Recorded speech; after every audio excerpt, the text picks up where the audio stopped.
अगर खुदा ना खास्ते आपके साथ ऑक्सीजन लेवल गिरता है आपका अगर, तो मैं आपको रात के 12 बजे, 1 बजे, 2 बजे मैं पहुंचाऊंगा सिलेंडर। जिसके घर में मरीज है वही कोरोना का दर्द जानता है, जिसके घर में मरीज नहीं है वो इसके दर्द। आप लोग जो अभी ये आश्वस्त होकर घूम रहे हैं कि अरे कुछ नहीं है, हम तो खैनी मल के खा जाते हैं तो कोरोना मल के खा जाएंगे, ऐसा बहुत कोई का हम लोग बातें सुनते हैं कि ये दारू हम लोग पचा जाते हैं, तो ये सब चीज़ कुछ नहीं। एक बार अगर कोरोना संक्रमित आप हो गए तो ये सारा भ्रांतियाँ जो आप लोग फैलाते हैं सब कुछ खत्म हो जाएगा। नमस्कार, मैं हूं जितेश कुमार और आप देख रहे हैं प्रिंसिपल ऑफ न्यूज।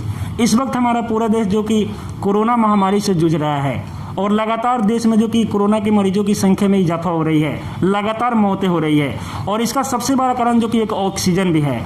और हमारे साथ मोतिहारी के ऑक्सीजन बैंक के संयोजक श्रीवास्तव सर हैं। सबसे पहले आपका बहुत बहुत स्वागत है। धन्यवाद। मैंने सुना है कि आपने जो कि कोरोना काल में कई लोगों के लिए ऑक्सीजन भी उपलब्ध कराए हैं। हाँ, पिछले वर्ष 2020 से कोरोना में कोविड टाइम से हम लोग का ऑक्सीजन बैंक मोतिहारी चालू हुआ और पिछले वर्ष से कार्यरत है मोतिहारी में। कितने घंटे सेवा आप कर रहे हैं पूरे? 24 आवर सर्विस हम लोग की रहती है। अभी तक आपने कितने लोगों के पास लगभग ऑक्सीजन पहुंचाए होंगे? लास्ट ईयर आप मान के चले, लास्ट ईयर का डाटा होगा 17 पेशेंट होंगे लास्ट ईयर। अभी इस साल के अभी करेंट आपका मरीज होंगे 22 से ज़्यादा भी मिल चुका है। और हमारे पास क्या है कि अभी पेशेंट डिटेल्स रहते हैं, उसके हिसाब से प्रोवाइड कराया जाता है किसको ऑक्सीजन लेवल कम हो रहा है, क्योंकि सिलेंडर काफ़ी कम है और उसमें सबको उपलब्ध कराना है। तो अभी उपलब्धता के आधार पर जिनको अर्जेंट है, यानी कि रखने के लिए अब नहीं मिल रहा है। पहले क्या था कि सेफ्टी के लिए दिया जाता था, अब सेफ्टी के लिए नहीं दिया जाता, अब ज़रूरत के हिसाब से दिया जाता है कि ज़रूरत होगा आपके घर पहुंच जाएगा, चाहे रात का 2 बजे, 1 बजे, 4 बजे, उससे मतलब नहीं है। आपको ज़रूरत है 15 मिनट में आपके पास ऑक्सीजन अवेलेबल रहता है, जो पूर्णतः निःशुल्क होता है। उसमें किसी प्रकार का आपको कोई पैसा का लेन देन हमसे नहीं करना है, पूर्णतः या निःशुल्क उपलब्ध रहता है। तो इसके लिए क्या आप अकेले ही मतलब इसमें लगे रहते हैं या फिर कोई और भी आपके साथ? ऑक्सीजन बैंक तो पूर्णतः हम ही चलाते हैं अकेले, बट इसमें निःशुल्क ऑक्सीजन भरने में डॉक्टर विवेक गौरव जी का योगदान है, जो हमको निःशुल्क सिलेंडर मुहैया कराते हैं रिफिल करके, और बाकी काम इसका अकेले हम करते हैं। अच्छा, आप लोगों के पास जो कि ऑक्सीजन पहुंचाते हैं तो कैसा लगता है आपको इस काम को करते हैं? सेटिस्फैक्शन के लिए ही कोई काम करता है, समाज सेवा सेटिस्फैक्शन के लिए होता है, आत्मसंतुष्टि होती है, उसी के लिए हम भी यह काम कर रहे हैं। अच्छा, देश में जो कि दूसरे कोरोना के जो लहर है, इसका सबसे बड़ा कारण आपको क्या लगता है? जनता जागरूक नहीं है। कोई भी सरकार से कहीं भी आप जो कह रहे हैं कि कोई सरकार हमको सब कुछ उपलब्ध करा दे, सब कुछ उपलब्ध एक बार में सारे लोगों के लिए कराना किसी के पास पॉसिबल नहीं। या हॉस्पिटल हो या ऑक्सीजन हो या दवाई हो, हर एक व्यक्ति जब मरीज हो जाएगा तो कोई भी सरकार फेल हो जाएगी। तो अभी हर एक व्यक्ति मरीज हो चुका है और अभी जो स्थिति है उस स्थिति में यही है कि सरकार के पास संसाधन काफ़ी कम है, उसमें सरकार अपना बेहतर कर रही है और बेहतर कर रही है तो जनता को भी उसमें पेशेंस दिखाना होगा। पेशेंस क्या है, तो मास्क लगा के रहिए, सोशल डिस्टेंस बना कर। आखिर ये दूसरी लहर आई क्यों, कारण देखेंगे तो कहीं ना कहीं जनता और सरकार ये चीज़ सोच चुकी थी कि कोरोना लहर अब ख़त्म हो चुका है, लेकिन सेकेंड वेव जो आया वो पहले वाले वेव से काफ़ी खतरनाक रूप में आया, क्योंकि प्रतिदिन आप मान के चले मोतिहारी का कम से कम आता है 25 से ज़्यादा केस ऑक्सीजन डिमांड, और पूरे इंडिया पे भी नंबर हमारा लोग डाल दिए हैं तो पूरे इंडिया से 200-250 कॉल आते हैं। सोच लीजिए कि पूरे देश में क्या स्थिति है अभी। कोरोना के दूसरे वेव के पहले जो कि कहाँ आपको लगता है कि सरकार की लापरवाही हुई कि फिर से जो कि देश में कोरोना महामारी बढ़ने लगी है? सरकार की लापरवाही बहुत कुछ नहीं है, पब्लिक अवेयरनेस। जनता जागरूक नहीं होगी। जनता ने सोशल डिस्टेंसिंग का ख्याल करना छोड़ दिया, मास्क पहनना छोड़ दिया, तो संक्रमण खत्म हुआ नहीं था।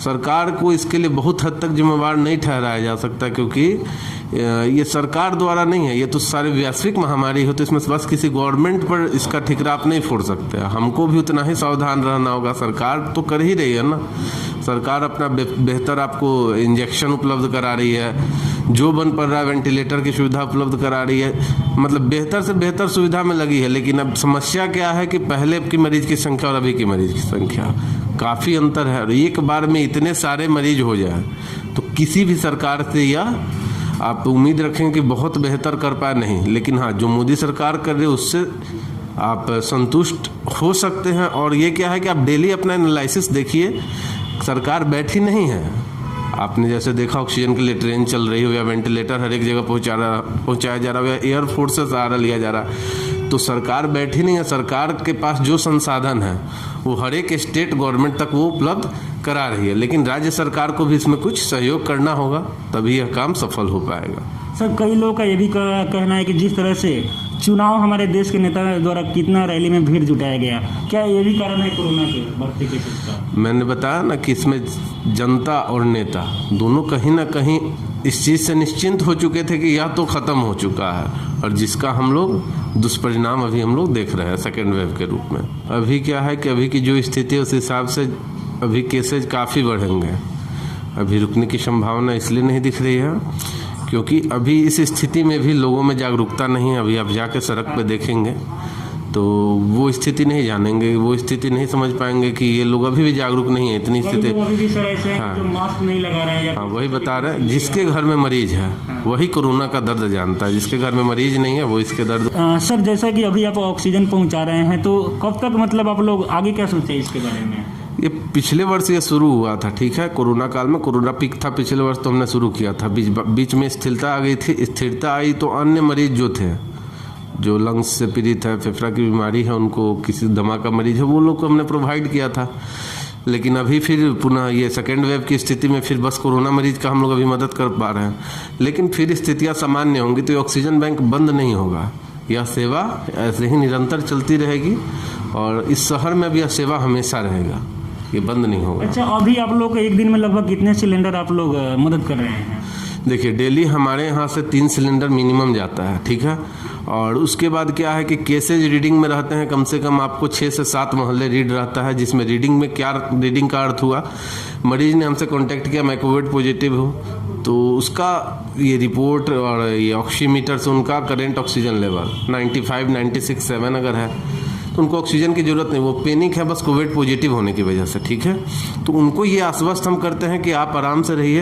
अगर खुदा ना खास्ते आपके साथ ऑक्सीजन लेवल गिरता है आपका अगर, तो मैं आपको रात के 12 बजे, 1 बजे, 2 बजे मैं पहुंचाऊंगा सिलेंडर।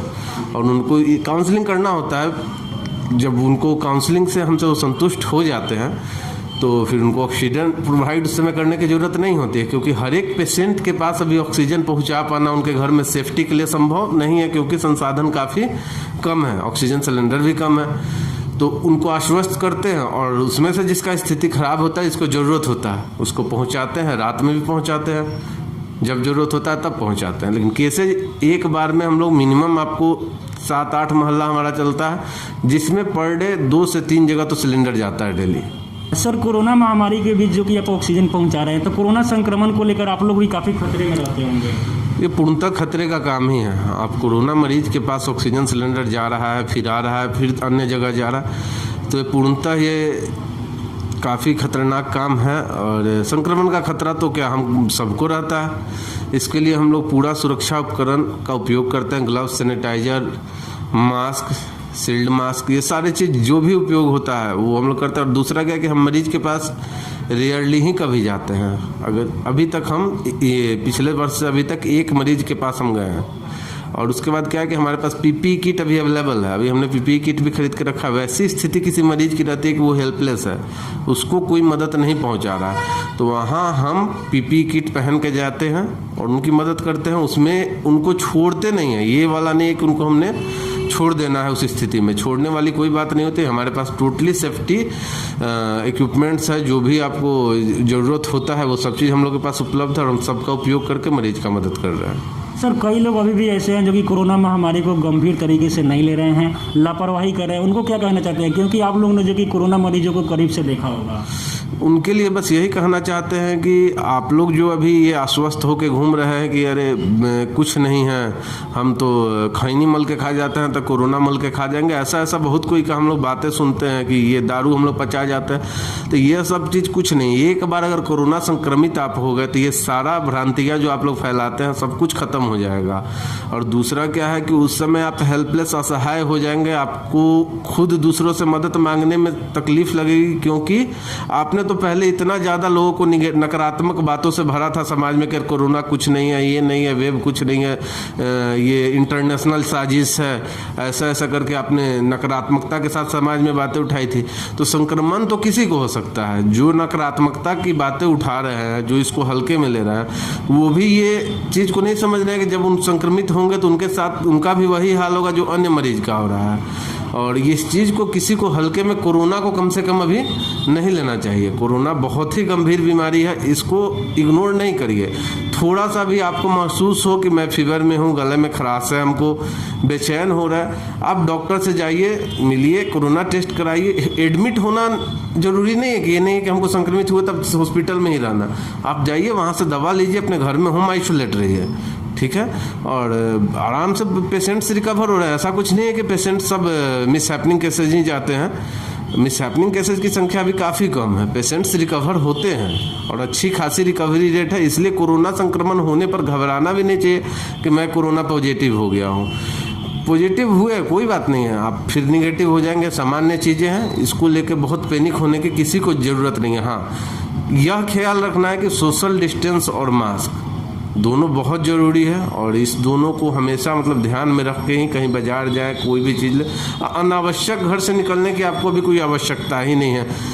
आपको ज़रूरत हो निकलिए, 7 दिन 8 दिन का राशन का सामान रख लीजिए, आप सब्जी, हरा सब्जी रख लीजिए, जो भी चीज़ उपलब्ध है घर में रखिए, एक बार निकलिए। फिर अभी क्या है कि स्थिति ऐसी नहीं है कि आप सड़क पे घूम सकते हैं स्वतंत्र होकर, आप काम हो तभी बाहर निकलिए, यही सभी से आग्रह है। चलिए, बहुत बहुत धन्यवाद सर बातचीत के लिए। धन्यवाद।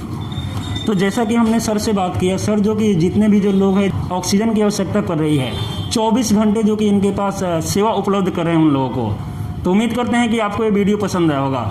अगर आप भी कहीं जा रहे हैं तो ज़रूर मास्क लगाएं, सोशल डिस्टेंसिंग का पालन करें। बहुत बहुत धन्यवाद।